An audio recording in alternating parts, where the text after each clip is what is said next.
वजह से आप सभी ग्रामवासी बड़ी बेसब्री से इंतजार कर रहे हैं भाई शेर सिंह राणा का। शेर सिंह राणा आपके पीछे बहुत चुके हैं, बीच में कहीं थोड़ा आगे की रास्ता नहीं, इस वजह से थोड़ा लेट हो गया है। और आपके बीच में शेर सिंह राणा पहुंच चुके हैं। और शेर सिंह राणा, शेर सिंह राणा, शेर सिंह राणा, शेर सिंह राणा।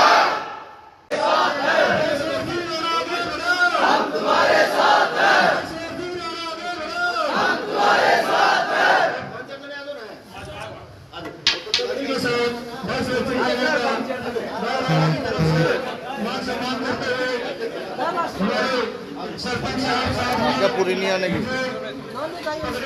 स्वागत करते हैं, तालियों के साथ स्वागत करते हैं।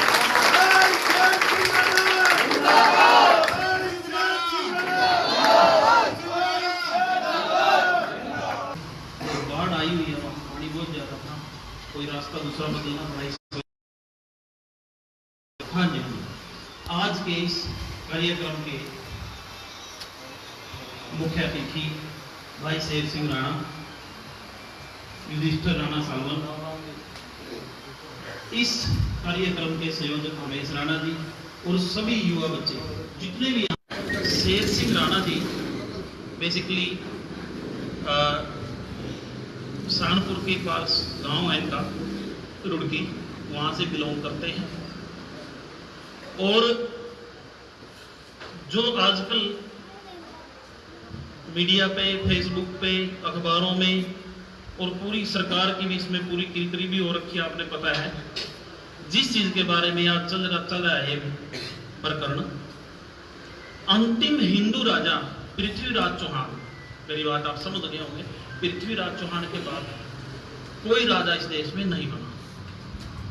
उसके बाद मुसलमानों का राज था, फिर हमारे देश में अंग्रेज आ गए थे। मोटी मोटी सी बात मैं आपको बता देता हूँ।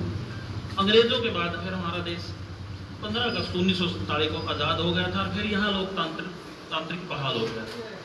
तो हमारे जो अंतिम हिंदू सम्राट पृथ्वीराज चौहान थे, 17 बार हमारे देश पर मोहम्मद गौरी ने आक्रमण किया, और 16 बार मोहम्मद गौरी को ये कह के छोड़ दिया, चलो कोई बात नहीं, 17 बार उनको माफ किया। लेकिन मोहम्मद गौरी ने एक मौका मिला था और उनको अरेस्ट करके ले गए थे। और आप शायद बच्चों को तो पता नहीं, पता है या नहीं, प्रकाश डालना चाहता हूं कि भारत का जो इतिहास है बुजुर्गों से सुना कि वो अंग्रेज थे, वो जला गए, लेकिन इतिहास के रूप में हमें जो थोड़ा बहुत मिला है वो आप जैसे बुजुर्गों से मिला है। जब भी जो 2 मिनट पहले मैं आपसे बात चला रखी, कोई बच्चा बुजुर्गों के साथ तो उसको समाज के बारे में, बड़ों छोटों, तो वहां उनकी अंतिम संस्कार, ज्यादा लंबी तो बात वैसे पता सबको नहीं करूंगा, उनका जो वहां दफना दिया गया था कंधार। और भाई साहब के बारे में सबको पता है, इन्होंने किस तरीके से, वो तो यही इनकी जवानी कभी सुनेंगे, किस तरीके से इन्होंने मतलब इतनी यातनाएं सह कर वहां पहुंचकर पृथ्वीराज चौहान की अस्थियां लाने का काम इन्होंने किया। ये कोई अपने आप में छोटी बात नहीं है। और जैसे भारत रत्न है, दुनिया भर के अपने पुरस्कार है अपने देश में, यदि उनसे भी किसी बड़े से बड़े पुरस्कार को भी, चलो समय आएगा, हम उस इंतजार में हैं।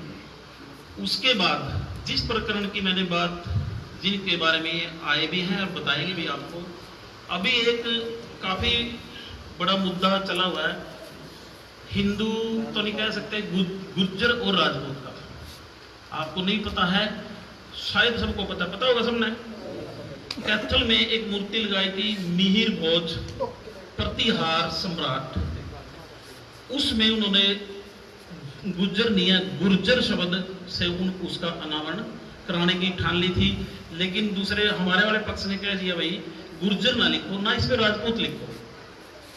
मैं इसलिए प्रकाश डाल रहा हूं, शायद आप में से कुछ ने पता नहीं, इस पे सिर्फ एक हिंदू सम्राट लिख दो या क्षत्रिय सम्राट लिख दो। लेकिन उनका सरकार पे ज्यादा हाथ है या जो भी है, इस मुद्दे पे तो हम नहीं जाएंगे। वहाँ गुर्जर के हिसाब से मतलब उसका अनावरण हो चुका है। ये मुद्दा काफी गरमराया हुआ है और सरकार की भी गले की फांस बनी हुई है। तो थोड़ा प्रकाश इसके बारे में डाल दूं। ये जो हुई बात है, जो हमें सुनी है, सीएम माननीय खट्टर साहब है, मनोहर लाल खट्टर जी, उनके यहाँ एक बात चली कि भाई एक कमेटी बनाई जाए, कुछ गुर्जर समाज से लिया जाए और कुछ राजपूत समाज से और कुछ माननीय विशेषज्ञ और इतिहासकार लिए जाए, और जो निर्णय वो देंगे वो फाइनल हो जाएगा। तो माननीय सीएम साहब बोले मुझे इसके बीच में मत खींचो, आप दोनों पक्ष बैठ कर इसको निपटा लो। लेकिन वो हो भी गई थी बात, लेकिन आप सबको पता वो सिरे नहीं चली। तो बच्चों को शायद नहीं पता, उनको बारे में बता दूं, जो गुर्जर है, गुर्जर वो जाति नहीं है, वो एक स्थानवाचक है, ना कि जातिवाचक। जैसे आप बोल देते बांगर, जींद से लेकर रोहतक तक बोला बांगर है, करनाल, कुरुक्षेत्र और ये कई डिस्ट्रिक्ट है, ये बोला नर्दक है। ऐसे ही गुजरात के अंदर एक एरिया था, उस पर जो राजा राज करते थे उसका नाम एक गुर्जर एरिया था। उन्होंने जिस क्षत्रिय राजाओं ने वहां राज किया उनको गुर्जर बोल दिया गया। चलो आप सबके सहयोग से और परमपिता परमात्मा के उससे मैं कहता कि जल्दी ही इसका, क्योंकि ये ऐसी चिंगारियां हैं वो समाज में अच्छी नहीं होती। दो धड़े होते हैं जो काफी, जो एक जाति दूसरी जाति के साथ ये अच्छे नहीं होते, इनका जल्दी ही निपटा लिया जाएगा। लेकिन मैं एक बात पूछना चाहता हूँ, खासकर मैंने क्या देखा, तो मैं अपने थोड़ा मैं अपना अनुभव 2 से 3 मिनट और समय लूंगा। अभी एक पीछे सिखों के साथ भी हुआ था कतलाड़ी गांव में, ज्यादातर युवा बैठे हैं। राव सुरेंद्र है गुजरों का नेता, बहुत बढ़िया, वो भी उसमें था, उन्होंने हामी भर ली थी। उसने उसके शब्द मेरे मतलब बार बार मेरे को भी कई बार टीस करते हैं। जैसे ही उसने, आजकल क्या होता है, 2 मिनट पहले बात चली, बुजुर्गों की बात कोई नहीं सुनता, ना उनकी कोई आई करता, लेकिन उनके अंदर बहुत कुछ अच्छी बातें होती है। वो कमेटी में तो बंदा उसने हाँ भर ली, लेकिन यहाँ के गुजरों ने उसका विरोध कर दिया। उसने एक शब्द बोल दिया था कि हमारी तो भाई 60 प्लस हो गया, हमको 65 साल उम्र होगी, हमें क्या सदा बैठे रहना है। जब कोई बात मानता ही नहीं तो मेरे से बहुत बड़ी गलती होगी, मैं अपने शब्द वापस लेता हूँ और मैं इस चीज की माफी मांगता हूँ। उस बंदे का बड़ा दर्द था इस चीज का। तो मैं आप लोगों को भी कहता हूँ, कतलाड़ी में जैसे आप बैठे, भाई साहब देष्ट जी बैठे, हम ऐसे बैठे थे, और मेरे से बड़े बड़े समाज के बड़े सम्मानीय व्यक्ति बैठे थे। जो ये तबका है, इन्होंने एकदम किलकी मार कर चलो बोला रोड जाम करो, रोड जाम कर दिया, लेकिन हुआ कुछ नहीं। सेम ऐसी ही पोजीशन कैथल में हुई थी। वहां बड़े सम्मानीय व्यक्ति कर्नल देवेंद्र जी, भाई शेर सिंह राणा जी, इसके अलावा 10-15 और सम्मानीय व्यक्ति थे। अब यहाँ जो हम इकट्ठे हुए हैं, इनमें से बिल्कुल सिर्फ ये सुभाष है, यही बात कह दी भाई आज की जो ये कह देंगे वो चलेगा, और इसको यहाँ जिम्मेवारी सौंप दी, जैसे सुभाष बोलेगा हम ऐसे करेंगे। तब तो आपका प्रोग्राम कोई भी, एक घर में 5-7 सदस्य होते हैं, उनमें भी यदि एक चौधरी की नहीं चलेगी तो परिवार खिंड मिल जाएगा। मैं इसलिए आपको बोल रहा हूँ कि जैसे एक आदमी मनोनीत कर दिया, वो जैसे चलाएगा, वो जैसे कहेगा, यदि यूं चलेगा तो आप सफल है, अदरवाइज आप फेल हो, और ये हमारी फेलियर का कारण है। क्योंकि अब मैं एक सवाल आपसे पूछता हूँ, जितने यहाँ बुजुर्ग बैठे, बच्चों की तो बात छोड़ो, आपसे नहीं मैं पूछ रहा, बुजुर्ग बैठे हैं जो यहाँ 40 साल से ऊपर है, ईमानदारी से बताइए आप, क्या मिहिर भोज का नाम आपने कभी सुना? हाथ खड़े करो, एक भी बंदा बोल दो मिहिर भोज का यदि किसी ने कभी नाम सुना हो। यहाँ कच्चे हम, जब हमने अपने इतिहास का नहीं पता, उनका क्या जवाब देंगे? मिहिर भोज कौन था, किस खानदान से था, कितने साल राज किया, कौन सी शताब्दी में राज किया, उसका कौन सा खानदान था? जब हम इन चीजों का जवाब नहीं दे पाएंगे, इसलिए हमें विरासत में बुजुर्गों से चीजें पूछनी चाहिए, सुननी चाहिए बड़े ध्यान से। हमारा इतिहास क्या रहा है, हम किस कुल में पैदा हुए हैं, तो ये चीजें बहुत जरूरी है। कई साल पहले मैं करनाल जा रहा, जाने से एक बुजुर्ग से सरदार ने मेरी गाड़ी बैठ के, और उन्होंने ये कहा मैं पाकिस्तान से आया, तो हम पुराने फुल्लरवड़ी है, फुल्लरवड़ी बहुत आपका नहीं, फुल्लरवड़िया हमारा गाँव था पाकिस्तान में, फुल्लरवड़िया। और हमारे गाँव की एक खास बात थी कि छोटे से बड़ा बच्चा हमारा जी लगाता है, कोई उसका नाम बोल कर जी, तो हमारे लिए कितनी बड़ी बात है। तो आप भी कोई ऐसी पहचान बनाओ आपकी कि जिससे ये पता चले कि इस समुदाय में, इस जाति में, इस धर्म में हमारे संस्कार क्या है, हमारी बोलचाल क्या है, हम कैसे संस्कार हमने अगले बच्चों को देने हैं। दूसरी बात ये है, अभी कुछ लोग ये भी बोलते चलो यार लिख दिया कोई बात नहीं, क्या बात तो है। जब हम इतिहास हमारे को पढ़ाया गया है 1947 से लेकर आज तक, यानी 5 साल ज्यादातर मुगलों का इतिहास पढ़ा गया। अकबर द ग्रेट, मुगल महान है, महान मुसलमानों का ज्यादा इतिहास पढ़ाया, जब सच्चाई है पढ़ गया। लेकिन आज सबको पता लग गया सोशल मीडिया से कि हमारा इतिहास कहाँ गया, और धीरे धीरे वो छटने जा रहा है। तो उस बंदे ने अपनी रखनी चाहिए। और एक जैसे भी आपको बोला जाए, जब तक कोई अनुशासन नहीं होगा हमारे, वो संगठन कभी भी मजबूत नहीं होगा। और अच्छा सुधार करेंगे। मेरी बात आपने बहुत ध्यान से सुनी, इसके लिए आपका बहुत बहुत धन्यवाद। अब मैं अपनी वाणी को विराम देता हूँ।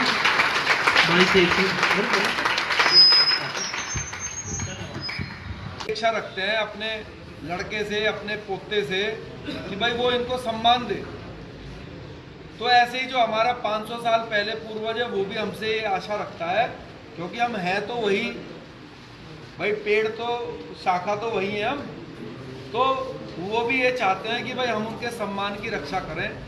तो उसी के लिए हम वहाँ पे गए थे भाई, हम लोग वहाँ गए थे कि भाई हम लोग जो है अपने पूर्वज के सम्मान की सुरक्षा करें। लेकिन परिणाम ये हुआ, धरना भी करा, प्रदर्शन भी करा, डंडे भी खाए और कस्टडी में भी गए, सारी चीज हमारे साथ हुई और हमने प्रयास भी करा। लेकिन परिणाम ये हुआ कि हमें सफलता नहीं मिली। सफलता इसलिए नहीं मिली क्योंकि हमने अपने जो रणनीति हमारे समाज की है वो गलत है। तो उसी में मैं ये चाहता हूँ कि मेरे मन में बहुत समय से पीड़ा भी है और विचार भी है। देखो क्या होता है, परेशानियां तो समाज की हर व्यक्ति जानता भी है और बताता भी है, लेकिन उन समस्याओं से कैसे छुटकारा मिले, ऐसी रणनीति पे जो बात हो उससे समाज का लाभ होगा। हम जब ऐसी मीटिंग करते हैं, ऐसी पंचायत करते हैं, तो पंचायत में अगर कोई ऐसा निर्णय निकले कि हमारे समाज का फायदा हो तो उसका पंचायत का फायदा होता है। वरना हर आखिरी बार भी नहीं हुआ, आगे भी होगा। अगर ये समस्या हल हो जाएगी तो कल को दूसरी समस्या हो जाएगी। आज वो कैथल में लगा रहे तो कल को हो सकता है कि पलवल में लगाने लग जाए, फरीदाबाद में लगाने लग जाए। अगर इन भाइयों से हमारे को छुटकारा मिलेगा, इस समस्या से छुटकारा मिलेगा, तो कोई दूसरी समस्या आ जाएगी। क्योंकि वो इसलिए आएंगी बार बार कि हमने उसका पक्का इंतजाम नहीं करा। तो पक्का इंतजाम जब हमारा समाज करेगा तो फिर वो समस्या हमेशा के लिए दूर हो जाएगी। पक्का समाधान क्या है कि आपने देखा होगा, अगर मुझे बता दीजिए, अगर जेजेपी की तरह, किसकी तरह, जेजेपी की तरह अगर हमारे समाज की भी, जैसे हमारे जाट भाइयों की अपनी पार्टी है, हमारे यादव भाइयों की उत्तर प्रदेश में, बिहार में अपनी पार्टी है, हमारे एससी समाज के भाइयों की, दलित समाज के भाइयों की अपनी पार्टी है, तो जैसे जाट भाइयों की जेजेपी है, अगर दुष्यंत चौटाला जी खट्टर साहब को ये बोलते कि भाई मेरे समाज की ये समस्या है और अगर आपने दूर नहीं करी तो हम आपसे समर्थन वापस ले लेंगे, तो आप मुझे बताओ कि खट्टर साहब को उनकी बात माननी पड़ेगी या नहीं माननी पड़ेगी? माननी पड़ेगी जी। तो अगर उनकी तरह ही हमारी भी अपना एक राजनीतिक दल होता और वो हमने 5 साल पहले बनाया, उस पर हम चुनाव भी लड़े, तो मैंने ये कहा वहां पर भी कि अगर हमारे भी 2 विधायक जीत जाते तो हम भी खट्टर साहब से ये कहते, खट्टर साहब अगर आपने हमारे समाज का सम्मान नहीं बचाया तो हम आपसे समर्थन वापस ले लेंगे और सरकार को घेर देंगे। तो मुझे आप ये बताओ कि उनको हमारी बात माननी पड़ती या नहीं माननी पड़ती? माननी पड़ती ना। तो हम इस रास्ते पे जब तक नहीं चलेंगे कि वो हमारी बात मानने के लिए बाध्य हो। 2019 में आपने वोट दी थी जी, तो जो 2019 में आपने वोट डाली थी, क्या वो वोट आप वापस ले सकते हो? वो जो डब्बे में डाला है थे वो वापस ले सकते हो? नहीं ले सकते। लेकिन वो वोट वापस नहीं ले सकते। लेकिन अगर आपने अपनी पार्टी झंडे को वोट दी होती तो आप समर्थन वापस ले सकते थे।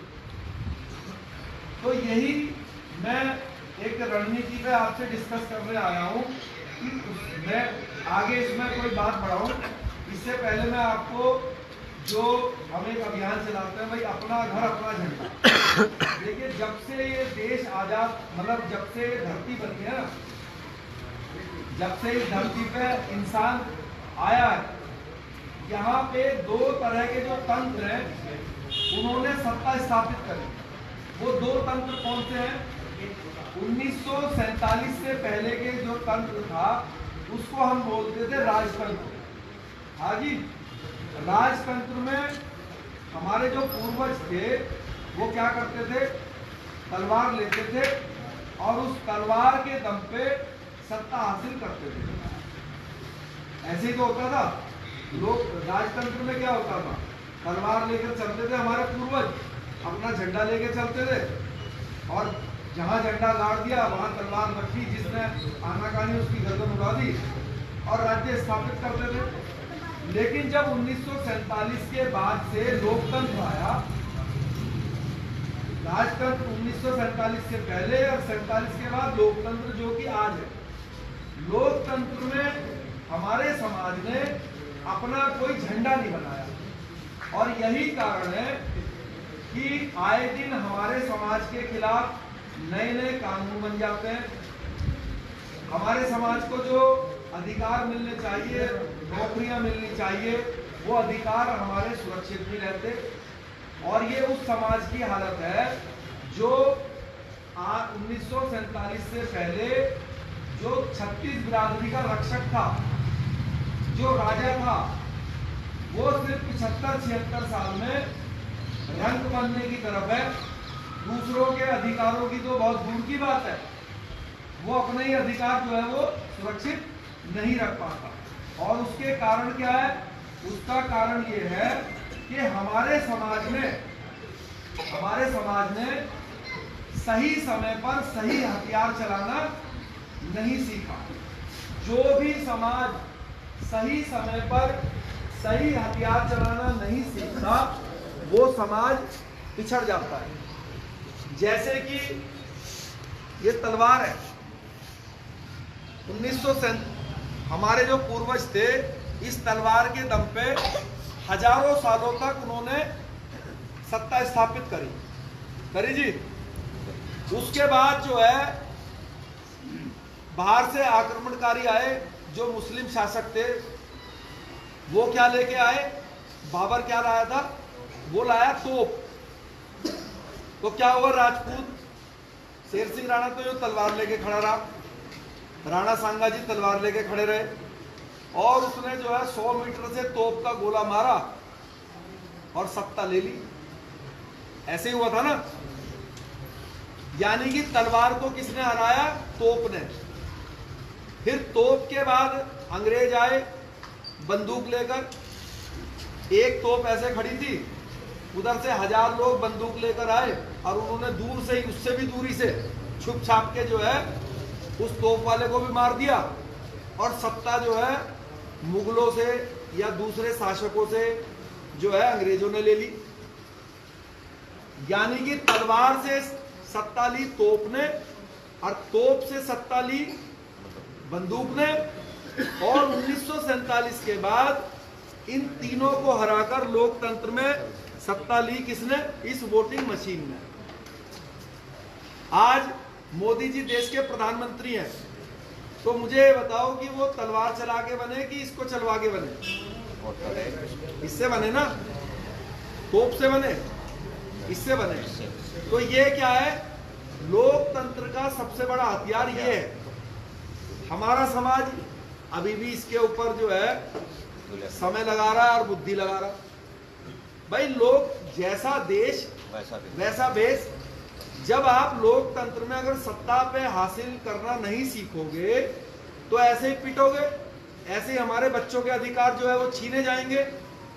तो मैं आपसे ये निवेदन करने आया हूं कि अगर हम ये चाहते हैं कि हमारे साथ कोई अत्याचार ना हो, हमारे जो अधिकार हैं वो सुरक्षित हों, हमारे बच्चे सुरक्षित हों, हमारे आने वाली पीढ़ियों को उनके हक मिले, तो हमें आज के लोकतंत्र का जो सबसे बड़ा हथियार है ये वोटिंग मशीन, हमें इसको चलाना सीखना पड़ेगा। ये तलवार जो है, ऐसा नहीं था कि जब हमारे पूर्वज इसको चलाते थे तो दूसरे समाज में क्या कमी थी, ये थी कि वो इसको चलाना नहीं जानते थे। हमारा समाज इसको चलाना सीख गया तो सत्ता ले ली, दूसरे ने नहीं सीखा, किसी ने जो है लकड़ी घिसना सीखा, किसी ने पेड़ काटना सीखा, किसी ने जैकेट बनाना सीखा, तो जो सीखा उसने वो काम किया। और क्षत्रियों ने तलवार चलाना सीखा तो उसने सत्ता हासिल करी। लेकिन दुर्भाग्य यह है कि लोकतंत्र का जो सबसे बड़ा हथियार है, जिससे आज राजा बना जाता है, वो हथियार जो है आज हमारा समाज तरीका नहीं सीखा इसको चलाने का। तो मैं इसको कैसे चलाया जाए, इस हथियार को, आज के इस बात पे हम चर्चा करने के लिए आए। इसको कैसे चलाया जाए, जैसे कि मैंने आपसे बताया दोनों में क्या अंतर आया, और हम में क्या, जो लोग आपसे तरह तरह की कहानियां भी बनाते हैं ना, आज बहुत सारे समाज हमारे समाज को बेइज्जती भी करते हैं, तो भाई हम तो ये कहते हैं कि जब इससे सत्ता मिलती थी तो क्यों नहीं ली तुमने, हमारे से ले लेते भाई, क्यों नहीं ली। आप कहते हो भाई बहुत सब बहादुर हैं, हम तो मानते हैं सब बहादुर हैं, लेकिन जिसमें दम था इससे ले लेते पहले, क्यों हजारों वर्षों तक हमें जो है राज करने दिया, क्योंकि इसीलिए करा ना ये थी। तो अब राजतंत्र का एक उदाहरण मैं आपको दूंगा, ऐसे महान व्यक्ति के जीवन से संबंधित जो हम सब जानते होंगे। आप सबने, मुझे विश्वास है, महाराणा प्रताप जी का नाम सुना होगा, सुना है जी। तो अब महाराणा प्रताप जी और जो अकबर थे उनके युद्ध के बारे में भी सुना होगा, सुना है जी, महाराणा प्रताप और अकबर के युद्ध के बारे में। तो जब उनके महाराणा प्रताप और अकबर के जब संबंध खराब हो गए तो अकबर ने अपने सेनापति को बुलाया। अकबर के सेनापति थे, उस समय अकबर के सेनापति थे मान सिंह जी। मान सिंह जी जाति से राजपूत थे और उन्होंने मान सिंह जी से कहा कि भाई ऐसा है, वो महाराणा प्रताप जी तो बात सुन नहीं रहे हैं और तुम जाओ सेना लेकर और चित्तौड़ के ऊपर चढ़ाई कर दो। तो मान सिंह जी अपने साथ 40,000 की जो राजपूत सेना थी उनकी, उसको लेकर चित्तौड़ की तरफ चल दिए। जब ये बात महाराणा प्रताप जी को पता चली तो उन्होंने भी अपने सेनापति को बुलाया। उनका सेनापति उस समय था हकीम खान। तो उन्होंने कहा भाई हकीम खान जी, ऐसे ऐसे दिल्ली से आ रही है सेना, आप जाइए और उनको चित्तौड़ में ही से आने से पहले ही हल्दी घाटी में रोक दो। तो हकीम खान जी भी अपने साथ जो है 15,000 20,000 की जो उनकी मुस्लिम सैनिक थे उनके साथ, उनको लेकर हल्दी घाटी में आ गए। मैं आपसे ये जानना चाहता हूं कि एक तरफ 40,000 राजपूत सैनिक मान सिंह जी के साथ खड़े हुए हैं ये तलवार लेकर, और जब आदमी मारने मरने के लिए तैयार होता है तो अपने इष्ट देवताओं को याद करता है, तो वो नारे लगाए हर हर महादेव और जय भवानी। दूसरी तरफ जो हकीम खान और उनके सहयोगी हैं वो नारे लगाए अल्लाह अकबर। तो मैं आपसे ये जानना चाहता हूं कि अगर उस समय आप जीवित होते या आज आप हैं तो आप भारी गांव के बुजुर्ग युवा किसके लिए प्रार्थना करते कि ये युद्ध कौन जीतना चाहिए? 40,000 राजपूत जीतने चाहिए जिसमें कोई हमारा चाचा है, कोई भतीजा है, कोई जीजा है, कोई साला है, या ये 20,000 मुसलमान जीतने चाहिए? कौन जीतना चाहिए बताओ भाई युवाओं। इसमें अलग अलग बात हो सकती है, जैसे हमारे भाई की इच्छा है कि हमारे राजपूत 40,000 राजपूत जीतने चाहिए, कुछ भाइयों की ऐसी इच्छा हो सकती है कि भाई ये 20,000 मुसलमान जीतने चाहिए है जी। मतलब 40,000 राजपूत जीतने चाहिए कि 20,000 मुसलमान? हाँ वही, ऐसा है कि देखो अलग अलग बात है। जैसे वो ताऊ जी चाह रहे भाई 20,000 मुसलमान जीत जाए, भाई चाह रहे कि भाई 40,000 राजपूत जीत जाए, तो हम क्या करते हैं, एक बार दोनों को जीता हुआ मानते हैं और ये महसूस करते हैं कि किसके जीतने से हमारे जीवन पर क्या फर्क पड़ेगा। तो पहले हम भाई की बात मानते हैं, 20,000 राजपूतों को 40,000 राजपूतों को जीता हुआ मान लेते हैं, तो जीत गए। अब 40,000 राजपूत जीत गए और मान लो ये आए सामने से, यही है चित्तौड़ का किला। अब वो 40,000 राजपूत आए घोड़े पे बैठ के, मान सिंह जी ऊपर गए किले के ऊपर और जाकर जीतने का झंडा फहरा दिया। जीत की निशानी क्या होती है, झंडा फहराया जाएगा। तो वो 40,000 राजपूत किसका झंडा फहराएंगे, है जी, अकबर का।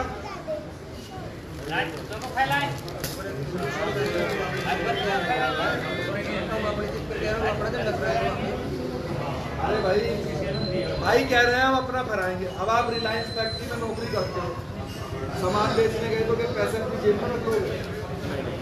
अरे तो अकबर का सेनापति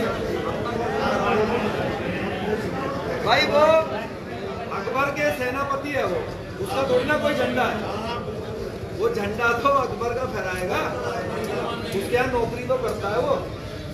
अब आप टाटा की गाड़ी बेचने जाओ, कहो ये तो पैसे मेरी जेब में जाएंगे, तो गाड़ी तो टाटा की बेच गया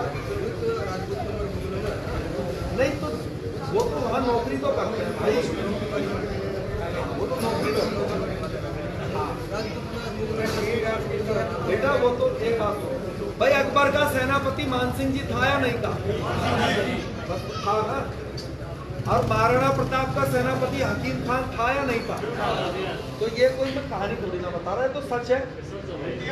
ये तो वो जो मान सिंह था वो भी तो हमारा कोई चाचा ताऊ होगा, जो 40,000 थे वो भी राजपूती थे, वो चाचा ताऊ तो होंगे। अब ये कोई झूठ थोड़ी ना, जो सच है वो तो सच है। अब थे तो वो थे ही। अगर जो हकीम खान ये युद्ध जीत जाता तो वो किसका झंडा फहराते ऊपर जाके, हकीम खान किसका फहराता, महाराणा प्रताप का। तो इस बात से हमारे क्या बात समझ में आई कि जीत जो है वो झंडे की होती है, व्यक्ति की नहीं होती। हमारे पूर्वज अपना झंडा बनाते थे, इसीलिए उन्होंने हजारों सालों तक इस धरती पर राज किया, क्योंकि झंडा बनाते थे, कभी हकीम खान को देते थे, कभी जो है राम सिंह जाट भाई को देते थे, कभी किसी को देते थे।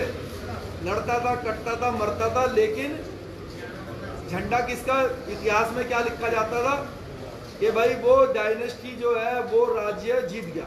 जैसे यहाँ पे अकबर तो लड़ने नहीं आया, मान सिंह जीत गया, लेकिन इतिहास की किताब खाओगे तो कहीं लिखा रहेगा भाई मान सिंह जीत गया, क्या लिखा रहेगा, अकबर जीत गया, जबकि अकबर वहां है नहीं। लेकिन क्योंकि सिर्फ उसका एक झंडा है वहां पे, जो झंडा है उस वही निशानी है। तो हमारे राजतंत्र में हमारे पूर्वज अपना झंडा बनाते थे, लेकिन जब लोकतंत्र आया तो हमारे समाज ने अपना कोई झंडा नहीं बनाया। झंडे का मतलब क्या है, झंडे का मतलब है राजनीतिक दल नहीं बनाया। अगर भाई पहले क्या होता था, पहले भी झंडों के नाम थे, जैसे मुगलिया झंडा, महाराणा राजा के झंडे पे सूर्य बना हुआ था, किसी पे जो है सितारे बने हुए थे, यही था ना। अभी कैसे होते हैं झंडे, लाल पीले झंडे होंगे, किसी पे जो है चाबी बनी होगी, किसी पे कमल का निशान बना होगा, किसी पे हाथ का निशान बना होगा, यही तो झंडे हैं। झंडा भी है और वही निशान भी है, बस अंतर क्या है कि पहले उस मुगलिया झंडे को या एकलिंगनाथ के झंडे को इससे सत्ता हासिल होती थी।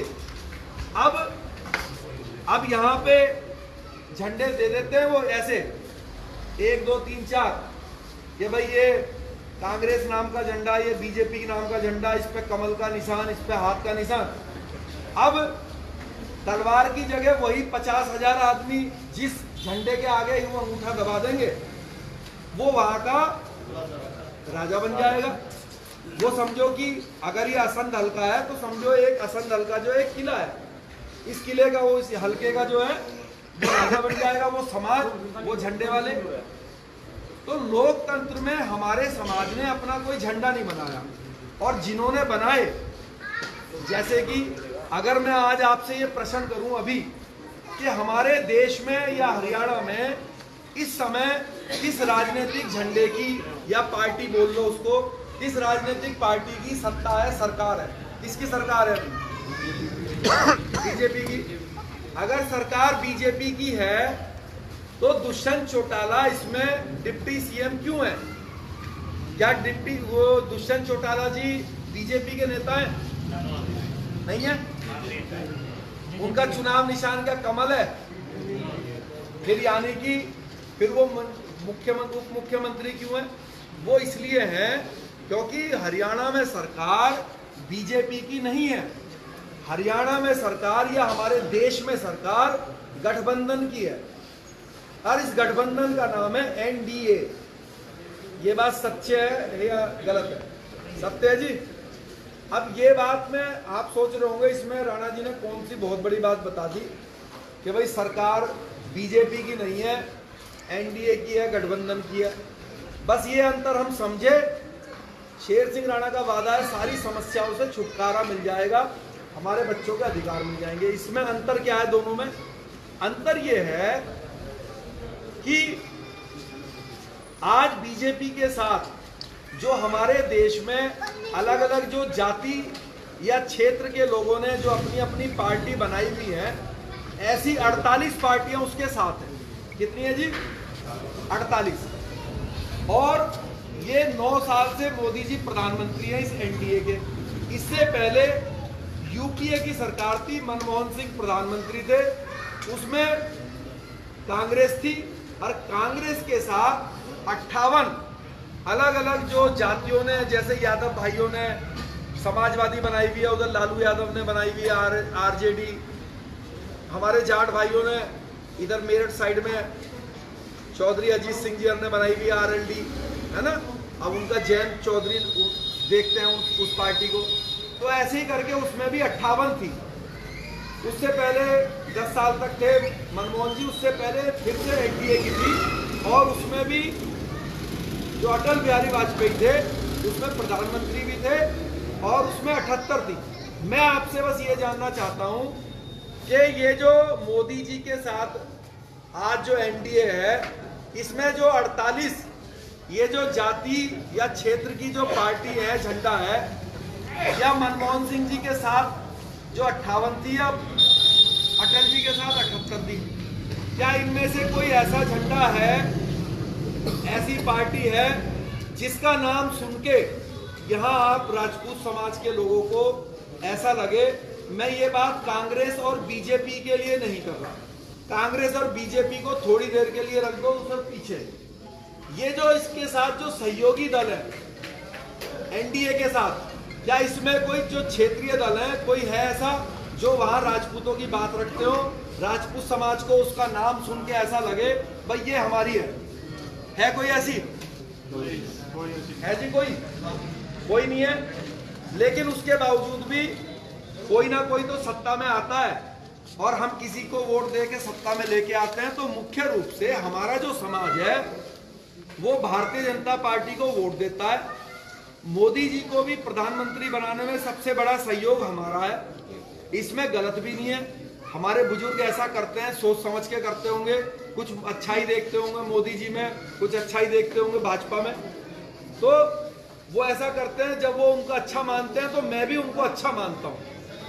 लेकिन जैसे ही मैं उनको अच्छा मानता हूँ तो मेरे मन में ये प्रश्न आता है कि जब ये अच्छे हैं, जब इनको सत्ता में हम लेकर आए हैं, तो क्या कारण है कि आए दिन हमारे खिलाफ कानून बन जाते हैं, हमारे बच्चे पढ़ने लिखने के बाद भी जो है वो बेरोजगार रह जाते हैं। जिस बच्चे को इंस्पेक्टर बनना चाहिए था वो बेचारा जो है कहीं जो है चौकीदारी की नौकरी करता है, रात को गुड़गांव में मॉल में जो है दरबान बनता है, तो या फिर कैथल में जो है हमारे डंडे लग जाते हैं अपना अधिकार मांगने के बाद। तो ऐसा क्यों होता है? तो ऐसा ये हमें जानने की जरूरत है या नहीं है कि भाई ऐसा क्यों होता है? जब सत्ता में हम लाए तो हमारे खिलाफ कानून क्यों बन जाता है? इस पर विचार करना चाहिए कि नहीं करना चाहिए? करना चाहिए जी। तो इस पर विचार करते हैं। 5 मिनट की बात है, मेरा निवेदन है बहुत ध्यानपूर्वक सुनिएगा और मेरे प्रश्न का उत्तर दीजिएगा। अब ये और ये बच्चों को थोड़ा सा चुप कर दो। अब जो, क्योंकि मोदी जी अच्छे आदमी हैं, अब मान लीजिए मोदी जी के मन में ये विचार आया कि यार ये राजपूत समाज के लोग पीढ़ी दर पीढ़ी मेरी पार्टी को वोट देते हैं, मुझे प्रधानमंत्री बनाने में सहयोग करा, मैं इनके बच्चों को कुछ दे नहीं पा रहा हूं, इनके पक्ष में कोई कानून नहीं बना पा रहा हूं, तो क्यों ना मैं इनके बच्चों को जो बेरोजगार हैं, ये बैठे हैं भाई हमारे, तो क्यों ना ये पढ़े लिखे बेरोजगार हैं, तो जब तक इनको नौकरी नहीं मिल रही है तो मैं इनको बेरोजगारी भत्ता दे दूं 5,000 रुपए। तो जब ये उनके मन में विचार आया तो उन्होंने अपने सचिव को बुलाया और सचिव से कहा भाई एक काम करो, 5,000 रुपए ब्राह्मण राजपूतों के बच्चों को देने के लिए, स्वर्णों के बच्चों को देने के लिए बेरोजगारी भत्ते की फाइल तैयार करो। उसने कहा ठीक है सर, चला गया वो ऑफिस में अंदर। उसके 2-3 दिन के बाद मोदी जी के मन में फिर विचार आया कि यार ये पाकिस्तान चाइना बहुत परेशान करता है, तो क्यों ना 5 एटम बम बना के रख लूं या 5 जो है मिसाइल मंगवा लूं बाहर से। तो जब उनके मन में ये विचार आया तो उन्होंने अपने सचिव को फिर बुलाया और कहा भाई एक काम करो, हम 5 मिसाइल मंगाएंगे फला देश से, उसके लिए फाइल तैयार करो। अब 2 महीने 3 महीने के बाद जो है ये फाइल तैयार हो गई और फाइल तैयार होकर यहाँ लाके मोदी जी के मेज पे रख दी। अब मोदी जी ने दोनों फाइलों को देखा, कहा सही है। अब ये फाइल कानून में तब्दील हो, अभी तो ये कागज का टुकड़ा है, तब तक जब तक इस पर संबंधित जो मंत्री है वो इस पर हस्ताक्षर ना कर दे। जब इस पर हस्ताक्षर कर देगा तो ये कानून में बदल जाएगी। अब ये कानून बने, इसके लिए मोदी जी को क्या करना पड़ेगा, क्योंकि सरकार किसकी है, किसकी है जी सरकार? भाई फिर से बीजेपी की। अगर सुनो, देखो मैं आज के बाद ये जो पॉइंट है ना, देखो आपको बात तभी समझ में आएगी जब ये वाला पॉइंट क्लियर हो जाए। सरकार अगर बीजेपी की होती, सरकार अगर बीजेपी की होती तो ये फाइल पे साइन कैसे होता? भाई सारे मंत्री कौन होते? बीजेपी के होते, कमल के निशान के होते, एक विचारधारा के होते, एक मैनिफेस्टो के होते। तो मोदी जी अपने मंत्री को बुलाते और कहते इस पे साइन कर दे, वो कर देता। लेकिन हो सकता है कि ये जो फाइल है, हो सकता है कि ये फाइल का जो मंत्रालय है वो रामविलास पासवान जी के पास हो, रामदास अठावले के पास हो, अनुप्रिया पटेल के पास हो, वो भी तो केंद्र में मंत्री है ना। तो मंत्री है तो कोई तो डिपार्टमेंट है उनके पास, अपने डिपार्टमेंट की फाइल तो वही साइन करेगा। हरियाणा में शराब के 10 रुपए बढ़ाने हो तो साइन तो जो एक्साइज मिनिस्टर है दुष्यंत चौटाला जी वो करेगा ना, या खट्टर साहब करेगा? जो मंत्री होगा वही तो करेगा। तो अब क्योंकि ये जो फाइल है, हो सकता है इसका मंत्रालय किसी जो 48 पार्टियां हैं उनके किसी नेता के पास हो। तो इसके लिए मोदी जी को क्या करना पड़ेगा, क्योंकि सरकार एनडीए की है, तो मोदी जी को एनडीए की बैठक बुलानी पड़ेगी, उनसे चर्चा करनी पड़ेगी। तो मोदी जी ने एनडीए की बैठक बुला ली चर्चा करने के लिए। मोदी जी बैठ गए यहाँ पे, कहाँ बैठ गए? मोदी जी बैठ गए, अमित शाह जी बैठ गए और योगी जी बैठ गए, राजनाथ सिंह जी बैठ गई। मतलब कि जो बीजेपी की लीडरशिप है वो बैठ गई इधर, और जो इसके सहयोगी दल है, सहयोगी दल जो है जिसमें दुष्यंत चौटाला जी बैठ गए उधर, रामविलास पासवान जी का भाई बैठ गया इधर, अनुप्रिया पटेल बैठ गई इधर, रामदास अठावले जी बैठ गए, ये इनके सहयोगी दल है ना। तो कुर्सियों पे सामने 48 पार्टियों का एक एक नेता बैठ गया। अब ये मीटिंग शुरू हुई। अब मोदी जी ने पहली फाइल उठाई, कहा भाई देश की सुरक्षा के लिए हम 5 रॉकेट खरीदने की इच्छा रखते हैं, अमेरिका से आप लोगों का क्या कहना है? तो सबने ऐसे तालियां बजाई, कहा मोदी जी आप खरीदिए, हम आपके साथ हैं। मोदी जी बड़े खुश हुए, फाइल उठा के रख दी उन्होंने यहाँ।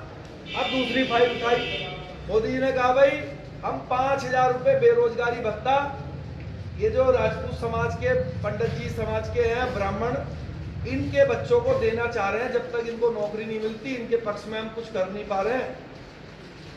तो ये बात सुन के सबसे पहले उन्होंने, मोदी जी ने कहा भाई बताओ क्या ये हम सोच रहे हैं, आप लोगों का क्या विचार है इस पे। तो सबसे पहले पासवान साहब ने हाथ उठाया। उन्होंने कहा मोदी जी ये कानून तो हम नहीं बनने देंगे।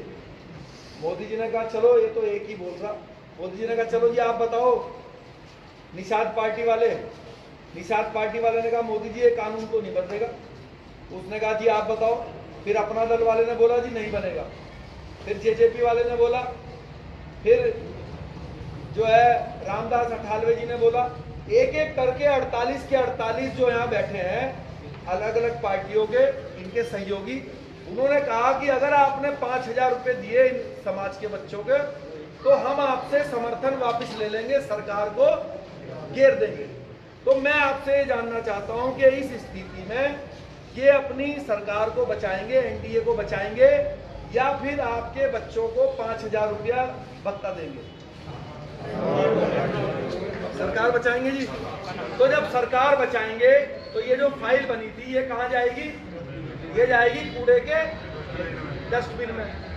अब प्रश्न ये है आपसे कि ये जो 48 है, इन्होंने आपके बच्चों की इस फाइल को कूड़ेदान में क्यों भिजवाया? तो इसका उत्तर ये है कि जब मैंने आपसे पूछा कि इन 48 पार्टियों में जो आज बीजेपी की सहयोगी हैं, क्या इसमें कोई ऐसा दल है जिसका नाम सुन के हमारे समाज के व्यक्ति को लगे कि भाई ये हमारा है, हमारी बात यहाँ बैठ के रखेगा? तो आपने क्या कहा था? नहीं है। तो जितनी जल्दी आपने कहा नहीं है, उससे भी जल्दी इनको भी पता है कि आप उनके नहीं हो। जैसे आप उनके नहीं हो, ऐसे ही वो भी आपके नहीं है। आप सारे के सारे किसके वोटर हो? आप सारे के सारे वोटर हो मोदी जी के, योगी जी के, राजनाथ जी के, बीजेपी के। लेकिन इनकी इतनी औकात नहीं है, मैं क्या शब्द यूज कर रहा, इतनी इनकी हैसियत नहीं है कि ये इनको नाराज करके इस फाइल को पास करा। और जब इनकी इतनी हैसियत नहीं है, तो यानी कि हमारे पक्ष में तो कोई फाइल पास ही नहीं होगी, क्योंकि जब तक ये वहां बैठे हुए हैं 48, तब तक तो जो हमारे पक्ष में कुछ होएगा ही नहीं। तो अब हम क्या करें? अब हमारे पास दो रास्ते हैं। पहला रास्ता है कि हम इस बीजेपी को, मोदी जी को इतना भारी समर्थन दें कि इनको इस फाइल को पास कराने के लिए इनकी जरूरत ना पड़े। इसके लिए हमने 2019 में पूरी ताकत लगाई और परिणाम ये हुआ कि देश के अंदर इनकी पूर्ण बहुमत की सरकार हमने बनवा दी मोदी जी की। लेकिन ये लोग इतने एहसान फरामोश और धोखेबाज निकले कि हमारी इस कुर्बानी को तो इन्होंने ध्यान दिया नहीं कि भाई ध्यान देके इस एनडीए को खत्म कर देते। मोदी जी कहते चलो जाओ, तुम्हें निकाल दिया, हमें तुम्हारी जरूरत नहीं है, हम तो जिस वोटर ने हमें यहाँ बैठाया हम अब उसके लिए काम करेंगे। ऐसा तो इन्होंने करा नहीं। इस एनडीए को खत्म करना तो बहुत दूर की बात है। ये जो इसकी गिनती है ना 48, ये आए दिन इसमें गिनती में बढ़ोतरी कर रहे हैं। अभी इन्होंने जो है एक पार्टी को अभी 4 दिन पहले अपने साथ लिया, ओपी राजभर की पार्टी को 4 दिन पहले ही। अब उसको आज मंत्री बना रहे थे उत्तर प्रदेश सरकार में। अभी 20-25 दिन पहले बिहार की एक जो है कुर्मी समाज की पार्टी है आरएलएसपी, उसको इन्होंने अपने साथ लिया। तो इनको जरूरत पड़नी चाहिए, इनको जो है जरूरत पड़नी चाहिए। ये यहाँ पे एक एक कुर्सी बढ़ाते रहेंगे, 48 से 50 होगी।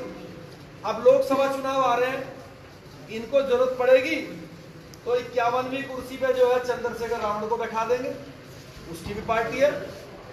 52वीं कुर्सी जो है ओवैसी के लिए लगा देंगे। बस इनको जरूरत पड़नी चाहिए और इन्होंने कुर्सियां वहां पे बढ़ा देनी है और मंत्री बना देने। तो हमारी जो ये सोच है कि भाई हम इनको पूर्ण बहुमत दे देंगे तो ये इस एनडीए को खत्म कर देंगे, या इनकी गिनती कम करेंगे तो ऐसा तो होने वाला नहीं है, तो उल्टी गिनती जो है बढ़ाए जा रहे हैं। तो हमारी जो ये वाला जो रणनीति थी या तरकीब थी, ये तो हो गई फेल। तो अब हमारे पास दूसरा क्या चारा है? हमारे पास दूसरा चारा ये है कि जहां पे ये 48 पार्टियां झंडे बैठे हैं, हम भी इनकी तरह अपना झंडा बनाए राजपूत समाज का, और इनके बीच में 49वां बैठ जाए। भाई 48 बैठे हुए, अब हमने भी झंडा बना लिया, और हमारे झंडा मान लो ये है। आ जाओ भाई, अब आप यहाँ आ जाओ। अब ये भी 49वां हो गए, नया झंडा बन गया राजपूतों की पार्टी।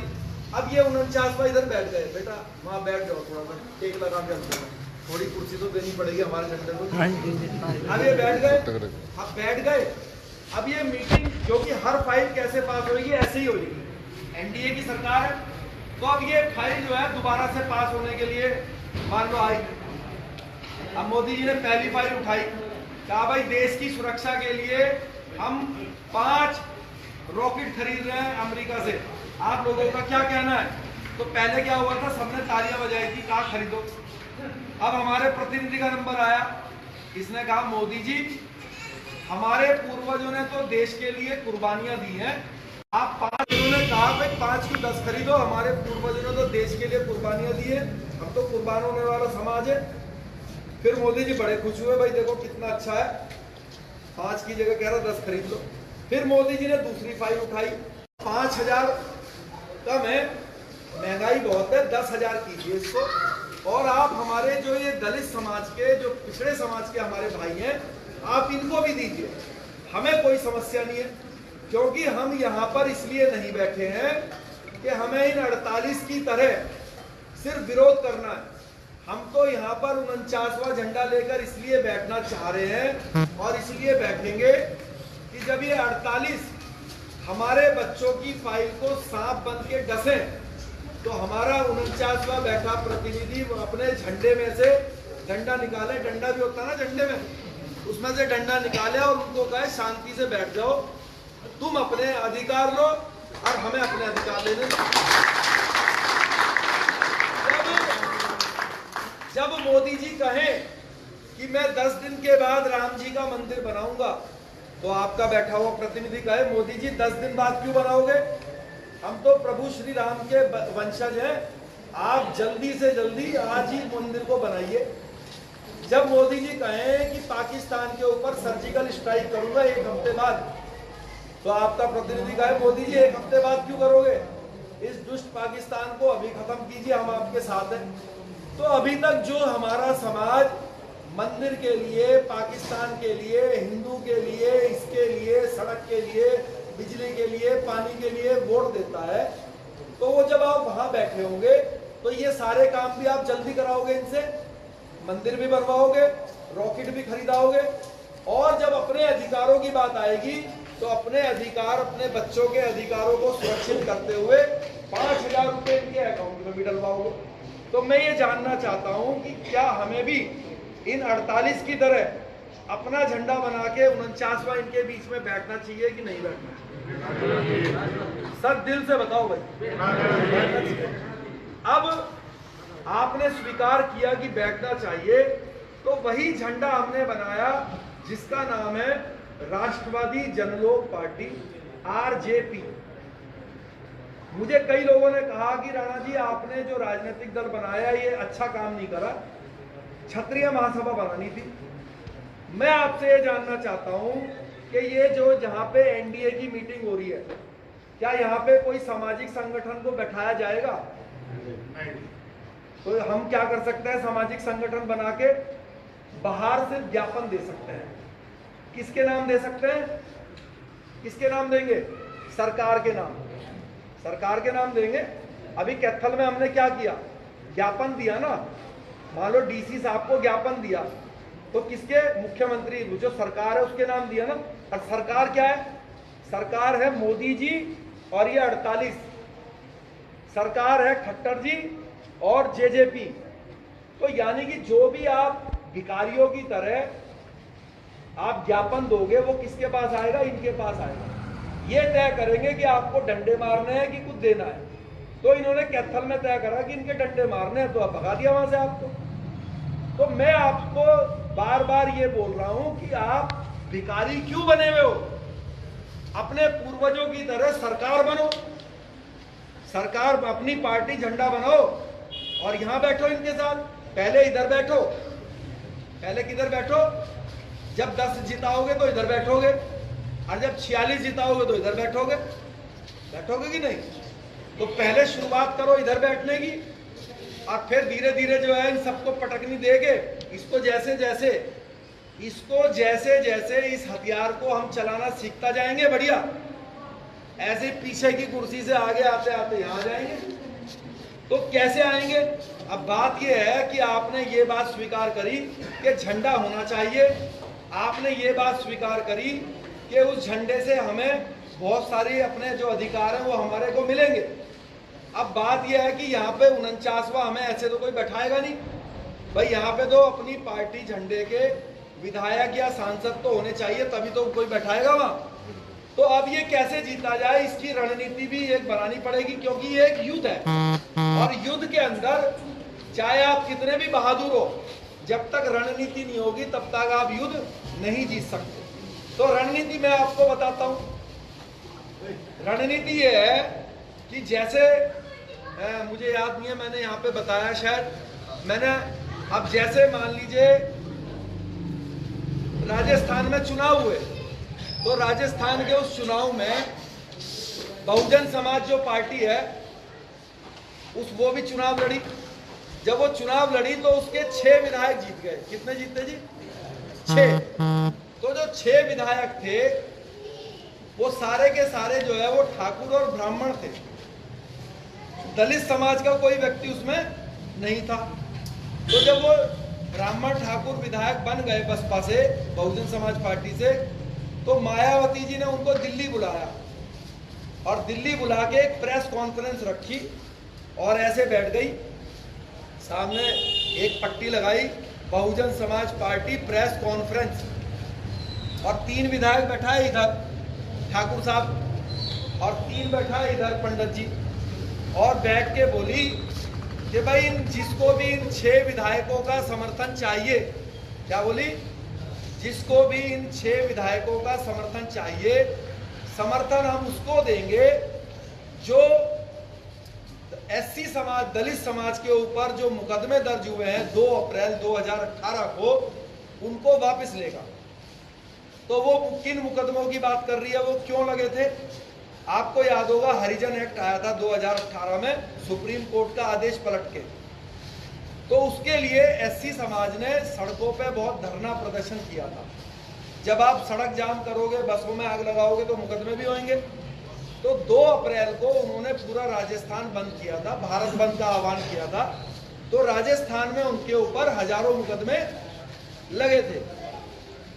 उसकी देखा देखी राजपूतों में भी जोश आ गया, कुछ पंडित जी में भी आ गया कि चल भाई हम भी बंद करेंगे। तो 10 अप्रैल को, 2 के बाद 10 यानी कि 7 दिन के बाद 10 अप्रैल को अगले हफ्ते राजपूत ब्राह्मणों ने भी पूरा राजस्थान बंद किया, देश बंद किया। अब उनके ऊपर भी हजारों मुकदमे लगे अलग अलग थानों में पूरे राजस्थान में। तो मायावती जी ने कहा कि भाई ये जो 6 विधायक हैं, हम समर्थन उसको देंगे जो एससी समाज के 2 अप्रैल वाले मुकदमे वापस ले लेगा। तो कांग्रेस को जरूरत थी, जो गहलोत साहब हैं उनको जरूरत थी समर्थन की, तो उन्होंने समर्थन ले लिया और जो 2 अप्रैल के मुकदमे थे उनको वापस कर दिया। तो मैं आपसे ये जानना चाहता हूं कि ये जो 6 विधायक हैं जो ब्राह्मण है, ठाकुर है, और इनको चुनने वाले आप ही की तरह राजपूत मतदाता भी है, ठीक है जी? कौन है? राजपूत मतदाता भी है। तो ये ज्यादा समझदार है मतदाता, और जो राजपूत विधायक है ये ज्यादा समझदार है, या ये बहुजन समाज पार्टी का झंडा जिसने इन 6 विधायकों को बेचकर अपने समाज के मुकदमे सारे वापस करा लिए और राजपूतों के बच्चों के मुकदमे आज भी वहां झुके तू है? कौन ज्यादा समझदार है जी? झंडे वाले समझदार है। तो ये जो हम ऐसे मूंछों पे ताव दे दे के बोलते हैं कि हमसे ज्यादा कोई राजनीति नहीं जानता, रणनीति नहीं जानता, तो हम काहे की राजनीति जानते हैं। वो हमें बगल में बैठ के अपना गाजर मूली की तरह बेच रहे और अपने समाज के काम करवा रहे। तो यही रणनीति हम भी कर सकते हैं। कैसे भाई, हरियाणा के अंदर 17 विधानसभा आरक्षित है। कितने? 17। यानी कि वहां पर सिर्फ एससी समाज का व्यक्ति ही चुनाव लड़ सकता है। तो वो जो 17 है, उन 17 में से 8 विधानसभा ऐसी हैं कि जिसमें राजपूत समाज जिस व्यक्ति को चाहे उसको विधायक बना दे। जैसे उदाहरण है नीलोखेड़ी, मुलाना, सिडोरा, पटौदी, भवानीखेड़ा। तो ऐसी 8 सीट है। अब हम भी अपनी पार्टी झंडा बना लिया, हम भी नीलोखेड़ी से अपने किसी एससी समाज के भाई को वोट दें और राजपूत इस बात को समझ जाएं कि भाई वोट तो किसी कांग्रेस के या बीजेपी के दलित को ही तो देना है, तो अपनी पार्टी को दे लो, अपने झंडे को दे लो। तो हम भी कैसे, कितनी सीट जीतेंगे? 8 जीत जाएंगे। तो फिर क्या होगा, जब वो 8 सीट जीत जाएंगे तो हम भी चंडीगढ़ में बैठेंगे और चंडीगढ़ में बैठ के 4 विधायक इधर बैठाएंगे, 4 इधर बैठाएंगे और कहेंगे भाई जिसको भी इन 8 विधायकों का समर्थन चाहिए, खट्टर साहब, हुड्डा साहब, भाई जिसको भी चाहिए 8 विधायकों का समर्थन, पहले हमारे समाज के इतने बच्चों को पुलिस में नौकरी दो, ये समस्या दूर करो, तब समर्थन लेंगे। तो मानेंगे कि नहीं मानेंगे? मानेंगे जी, मानेंगे। बताओ, मानना पड़ेगा नहीं? जिसने सरकार बनानी होगी उसका पिताजी भी मानेगा, वरना सरकार नहीं बनेगी। तो विधायक कौन है? विधायक कौन है? विधायक एससी समाज के हैं। अब नौकरी किसके बच्चों को मिली? किसको मिली? आपके बच्चों को मिली क्या नहीं? तो ये जो आप रोना धोना करते हो कि वो साइड तो आरक्षित हो गई, वरना हम ये कर देते वो कर देते। तो मैं आपसे ये बताने आया हूं कि आप अपना झंडा बनाओ, उस झंडे से वो 8 सीटें जीतो। और जो दूसरी सीट है, ये हसन हल्का है। इस हसन हल्के में आपने झंडा बना लिया अपना, और जैसे महाराणा प्रताप ने अपना झंडा हकीम खान को दिया था, आज जब हकीम खान जीता तो किसकी जीत मानी गई? महाराणा प्रताप की। अब आपने झंडा बनाया और अपना झंडा जो है वो दे दिया पंडित जी के हाथ में, पंडित जी के हाथ में दे दिया। अब पंडित जी 20,000 पंडित जी को घेर के लाया, 20,000 आप हुई, 40,000 हो गए, जीत गए। जीत जाओगे कि नहीं भाई? जीतोगे कि नहीं? पंडित जी तैयार नहीं हुआ तो रोड भाई को दे दिया, वो 25,000 रोड ले आया, आप 20,000 राजपूत हुए, जीत गए। जीत गए नहीं? तो आपकी गिनती बढ़ गई, 8 वो हो गए, 8-10 ऐसे जिता लो, आपके बिना कोई सरकार बन ही नहीं सकती। अब आप लेकिन क्या गलती करते हो? आप क्या गलती करते हो? हमारा भाई बैठा है, क्या गलती करता है? हम वोट किसको दे रहे हैं? बसपा के झंडे को। क्या देख के कि हमारा भाई नरेंद्र राणा जी लड़ रहा है, यही तो देख रहे हैं हम। लेकिन क्या अगर वो जीत जाएंगे तो परिणाम क्या होगा? मायावती जी ऐसे बैठेंगी, वो इधर बैठाएंगे और कहेंगे भाई जिसको भी इसका समर्थन चाहिए, मेरे दलित समाज के लिए ये चीज दे दो। तो समाज को किसके फायदा हुआ? इनके कि इस झंडे के? तो यानी कि हम कितने बड़े मूर्ख हैं कि उस पे वोट खराब कर रहे, जिसके हमारे समाज को वापस कुछ मिलेगा ही नहीं। मिलेगा कुछ? भाई मान सिंह के जीतने से समाज को थोड़ी ना कोई लाभ होएगा। लाभ तो होएगा, झंडा आपका हो। अब मान लो आपके झंडे से कोई पंडित जी जीत गया आसन से, तो जब उसके घर पे जाओगे और लाल सफेद झंडा लहरा रहा होगा तो लोग क्या कहेंगे? भाई ये राजपूतों की पार्टी है, कहेंगे नहीं? अभी हरा झंडा देख के क्या बोलते हो? जाटों की पार्टी है। हरियाणा में हरा झंडा देखते ही, हरी पगड़ी देख के क्या बोलते हो आप? ऐसे ही है ना? तो ऐसे ही जब आपका झंडा बन जाएगा लाल, तो वो कहेंगे भाई तो राजपूतों की पार्टी है। तो जो भी उसको लगाए घूमेगा वही तो क्या करेगा, जय राजपूताना। जैसे नीला झंडा लेते ही आदमी के जबान से निकलने लगता है जय भीम, तो ऐसे ही आपका लाल झंडा लेते ही निकलेगा जय राजपूताना। तो अगर ये चाहते हो जय राजपूताना निकले, अगर ये चाहते हो आपके बच्चों के अधिकार मिले, तो आपको अपने झंडे पर काम करना पड़ेगा। और मेरी अगर बात पे वो नहीं है ज्यादा, ये बच्चे बैठे हैं यहाँ, छोटे आगे आ जाओ, आ जाओ, आ जाओ, आपसे बात करनी है, आओ इधर भाई। आपको इधर आओ, इधर बच्चे आओ, आ जाओ, शर्मा क्यों, इधर आओ, आ जाओ, आओ इधर भाई। ये बच्चे हैं, इधर आज शर्मा मत, तुमसे बात करने के लिए भाई। बात सुनो एक मिनट बेटा, एक मिनट, 5 मिनट और सुनो यार। ये जो बच्चे हैं, ये जो बच्चे हैं भाई, बच्चे मन के सच्चे, बच्चे तो झूठ नहीं बोलते ना। तो मेरे को ये बताओ बच्चों, आप लोग स्कूल जाते हो पढ़ने के लिए? जाते हो? जोर जोर से जवाब दो। तो जो स्कूल जाते हो तो आपके जो माता पिता हैं वो क्या बोलते हैं, स्कूल जाके पढ़ाई करा करो या पढ़ाई मत किया करो? पढ़ाई किया करो। देखो ये भी आ जाओ,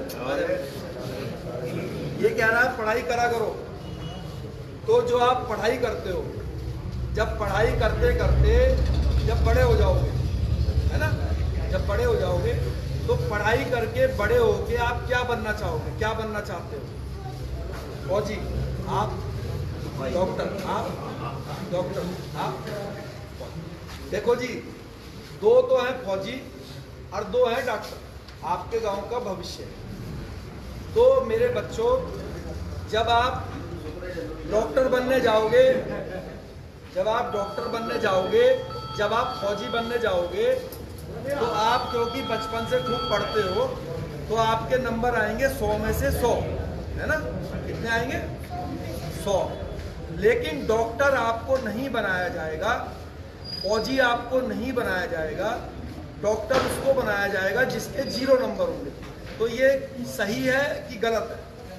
गलत है, गलत है जी। तो ये जो गलत काम आपके साथ करेगा वो अच्छे लोग हैं कि खराब लोग हैं? खराब लोग हैं। तो आपको ये मालूम है कि वो खराब लोग कौन है? नहीं मालूम? मैं बताऊं, वो खराब लोग हैं आपके मम्मी पापा माता पिता, वो खराब लोग हैं आपके ये भाई चाचा और बापा। क्यों है खराब?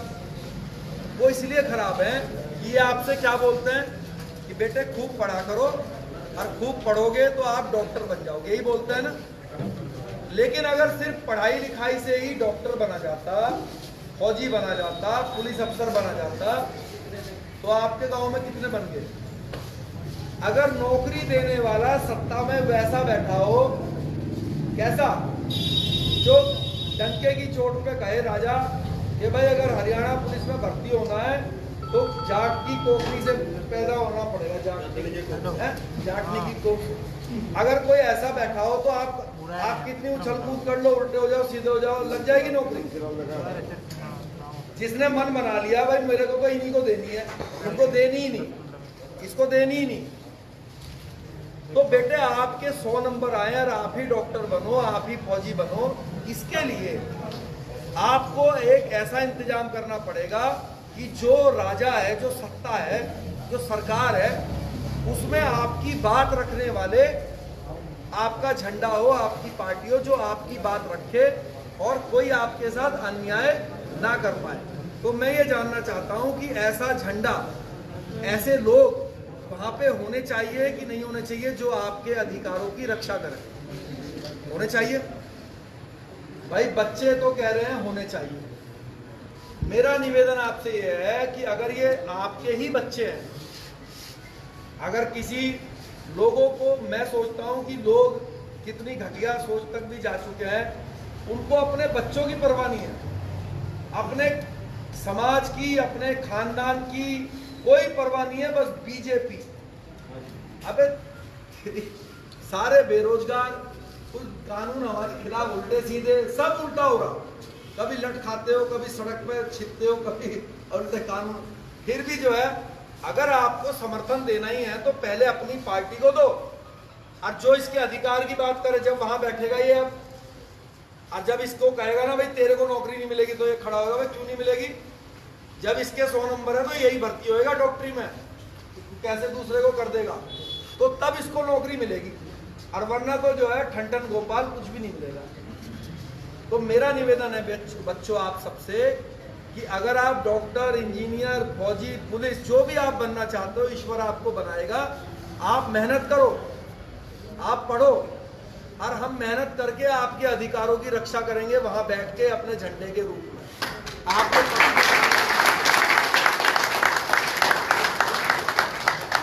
भाई इनके पक्ष में कानून देखो, आपको एक बात कहूं, अभी उत्तर प्रदेश सरकार ने जो उत्तर प्रदेश पुलिस की जो भर्ती है उसकी जो आयु सीमा है वो 22 साल कर दी, ठीक है।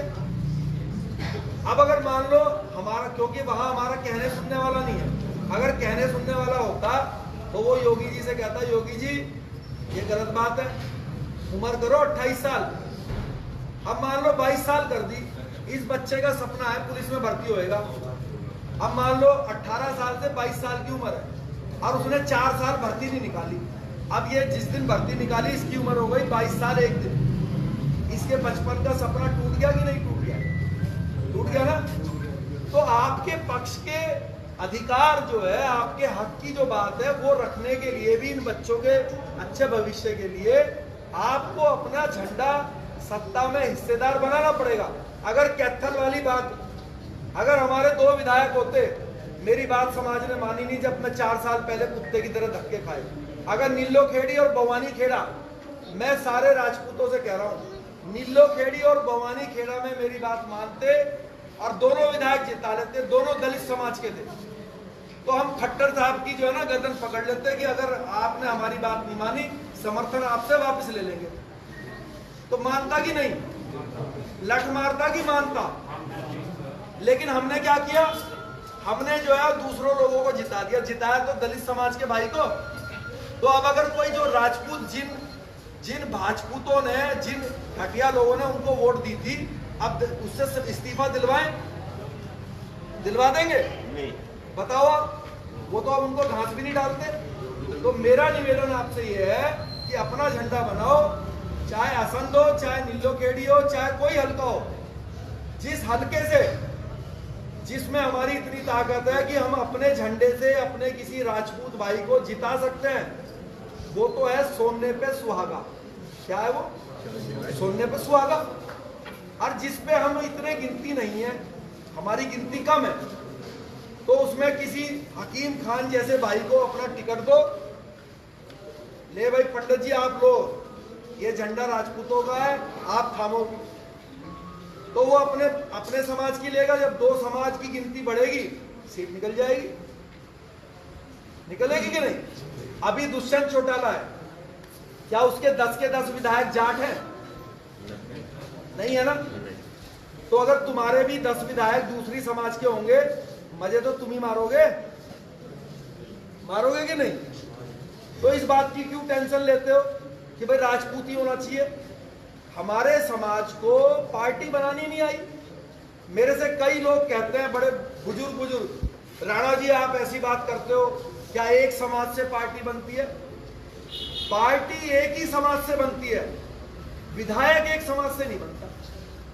तो पार्टी तो बनाओ पहले, आप सारे लोग तय कर लो भाई हमारी पार्टी तो राष्ट्रवादी जनलोक पार्टी है। अभी आपके पास जो है पंडित जी भी, और जो है मराठा जी भी, और सरदार जी भी, और जाट भाई भी, सारे के सारे आ जाएंगे जी हमें अपना झंडा दे दो, हम लड़ेंगे, 2 करोड़ रुपए खर्च भी करेंगे आपके ऊपर। किसके ऊपर? आपके ऊपर। और जब जीत जाएंगे आपका झंडा भी लगाएंगे अपनी कोठी पे, और जो काम कहोगे वो भी करेंगे। करेंगे कि नहीं करेंगे? तो मेरा निवेदन ये है कि अपने झंडे पर चलो। ये जो कैथल वाला प्रकरण है, इस प्रकरण के बाद जो है तो भाई अगर तुम्हें खाने हैं और कभी यमुनानगर में खाने हैं और कभी पलवल में खाने हैं, तो भाई खाए जाओ। और जो मान लो सरकार बनना है, जो हमारे पूर्वज थे, भिखारी से सरकार बनना है, तो अपना झंडा बनाओ, उठाओ उसको, अपने झंडे को उठाओ और घोषणा कर दो कि मैं अपने झंडे के अलावा किसी को वोट दूंगा ही नहीं, चाहे हारे चाहे जीते। मैं